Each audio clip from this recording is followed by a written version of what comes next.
got two numbers to try out on you here.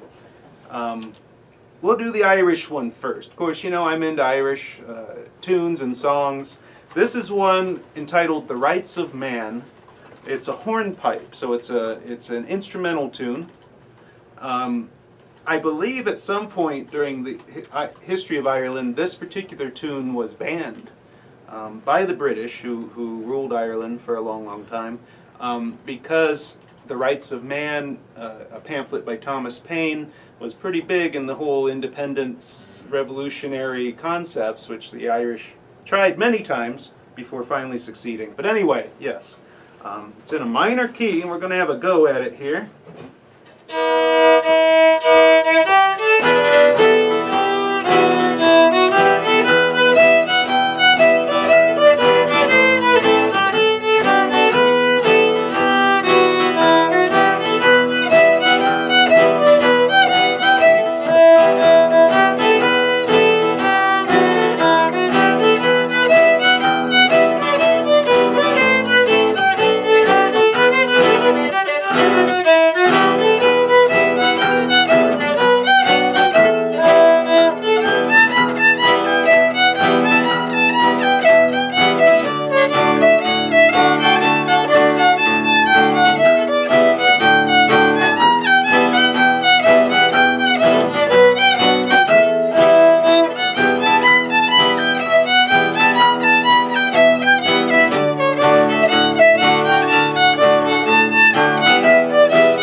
The Rights of Man.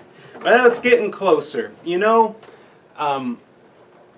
I first played this fiddle on the show, what, 3 weeks ago, and I can hear every mistake I'm making, of course. Every sour note, every flat, every sharp, every squeak, every squawk. And it is hard for me, for anybody, to put themselves out there and to do something, especially a performance in front of other people, whether they're in the room or not, when you know you're not where you want to be. But I've been forcing myself to do it. I've taken this fiddle along to the Irish session I go to on Sunday evenings in Dover, New Hampshire. And I play it there, even though I know I'm not sounding as good as I want to sound.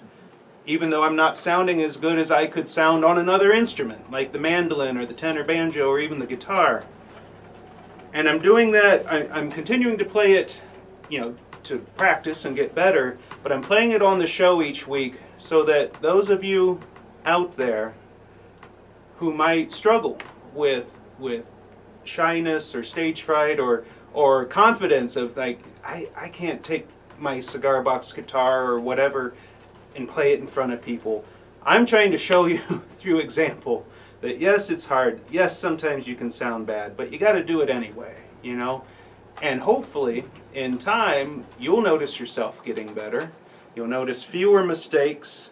The people listening to you, if you have the right sort of people, will encourage you and be supportive like you are and have been for me playing this fiddle. So I feel like by doing this publicly, such as it is, maybe, you know, I feel like I'm slowly getting better. Hopefully can inspire or encourage those of you out there struggling with the same things to have a go at it. You know, it's worth the effort. And that's it. It does take personal effort and practice, as I know. Even Ben, talking about it's hard. No. And I think what Ben has cited this in the past, and I will do it again, and that is finding a group of people in person, if you can, that are supportive, such as the people that Ben jams with on Sunday nights at a particular establishment in a town over from here. There are things like the Michiganders Club up in Michigan, or Uncle Fred's Box Guitar Club meeting in North Carolina. There are places where people are very welcoming. There are other jam groups that are probably less so.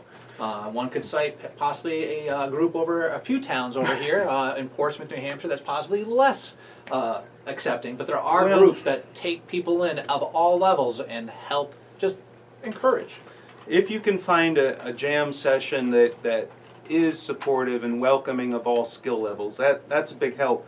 At least in the Irish session world, there are more closed sessions where there's a group of musicians who do their own thing and they don't really encourage, or in some cases even allow, outsiders to sit in. Fortunately, most do, but you know, you got to find your own comfort level, your own group. Even if it's by yourself with the old hound dog out on the back porch, you know. Somebody mentioned that on that last one I did that possibly for the first time their cat didn't leave the room while I was playing the fiddle. I count that as, That's cool. I count that as progress. I see